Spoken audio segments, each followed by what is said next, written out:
बात करें भाई नीलकमल सिंह का ना, तो नीलकमल सिंह का एक गाना रिलीज हुआ है जिस गाने का टाइटल है पटना से पहले चल के। तो भाई जाकर कंटेंट को नीलकमल सिंह ऑफिशियल पे एक गाना रिलीज हुआ है। जितने भाई अभी तक इस गाना को नहीं देखे हैं तो एक बार जाकर देखें। शुभम कुमार और खुशबू गाजीपुरी इसमें एक्ट्रेस दोनों काम किए हुए हैं। तो भाई कंटेंट का बात करें HD क्वालिटी में वीडियो रिलीज हुआ है।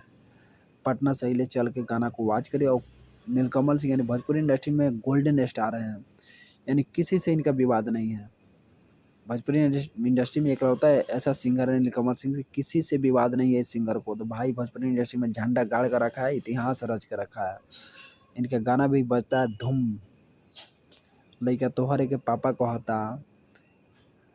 अपार सफलता के बाद भाई पटना से पहले चल के गजब गाना गाया है। जितना तारीफ करे कम पड़ेगा। इसका नंबर का बात करें भाई 200 में 200 नंबर, थोड़ा भी मतलब इधर उधर नहीं। म्यूजिक का बात करें भाई, म्यूजिक भी धांसू म्यूजिक है। पटना से पहले चल के तो भाई एक बार वीडियो को वॉच करें। जितने भाई इस गाना को सुने हैं तो कमेंट करके जरूर बताएं कि भाई नीलकमल सिंह की आवाज़ में आपको गाना ये कैसा लगा। अगर अच्छा लगा हो तो नीलकमल सिंह के सपोर्ट में भाई एक लाइक और कमेंट तो बनता है। तो भाई सब्सक्राइब भी कर ले, कमेंट और लाइक जरूर कर दो। Thank you so much video watch करने के लिए। Love you all Neelkamal Singh fan और भोजपुरी इंडस्ट्री फैन, तहे दिल से thank you so much video watch करने के लिए। Love you all, thank you.